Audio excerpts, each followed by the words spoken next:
بسم الله الرحمن الرحيم. السيد العقيد قائد مدرسة ضباط صف العتاد الشهيد بن دراوي عبد القادر، حضرات ضباط صف، حضورنا الكرام، إخوة وأخوات الأسرة الإعلامية. نظمت اليوم مدرسة ضباط صف العتاد الشهيد بن دراوي عبد القادر في الناحية العسكرية الثانية زيارة موجهة بفائدة وسائل الإعلام الوطنية، وهذا في إطار المخطط الاتصالي للجيش الوطني الشعبي في سنة 2023-2024. نستهل هذه الزيارة بالاستماع للنشيد الوطني.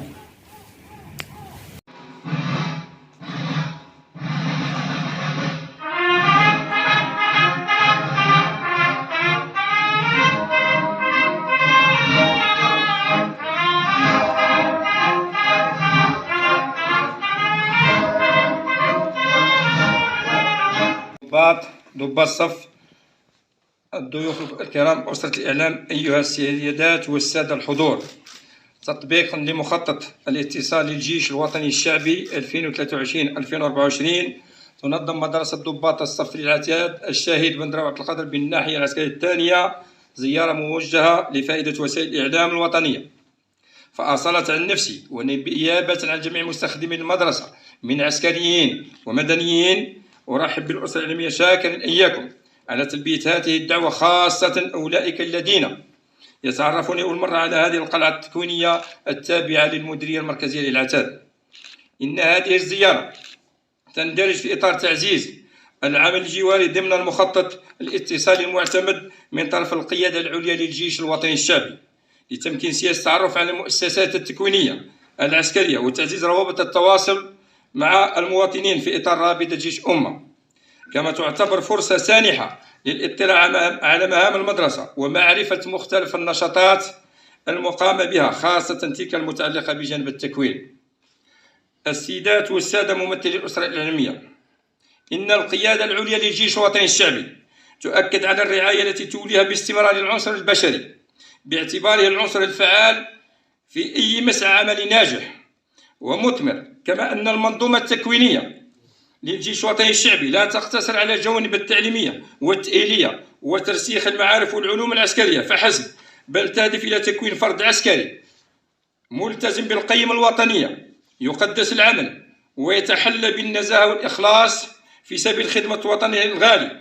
وهذا وعي منا بالتحديات والتهديدات التي تحيط ببلادنا من كل الجهات، والتي تفرض علينا أن نكون في مستوى التحديات والرهانات التي يشهدها الوضع الجيوسياسي، والتي تمكن من تحقيق المتطلبات ولمواكبة التطور والتحكم الجيد في العتاد ومختلف المنظومات.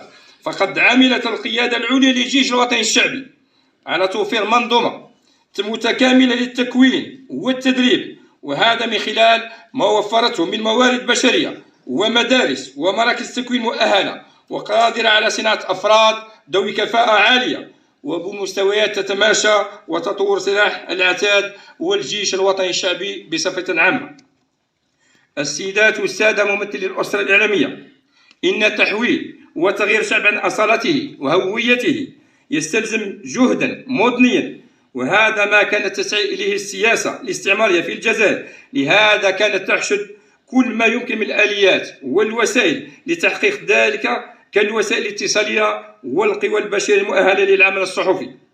لهذا ظهرت الحاجة الحقيقية إلى خلق صحافة عربية وطنية جادة تعبر حقا عن المجتمع الجزائري وتطلعاته في الفترة الاستعمارية، حيث ظهرت صحف كالبصائر، النجاح، الشهاب للشيخ عبد الحميد بن بديس رحمه الله، وصولا إلى مرحلة الثورة التحريرية، إذ أدرك قادتها منذ البداية أهمية الإعلام والاتصال والصحافة ودورهم الفعال في معركة التحرير والتعريف بالقضية الوطنية وتعبئة وتجنيد أفراد الشعب الجزائري والتصدي للإعلام والدعاية الاستعمارية في الداخل والخارج.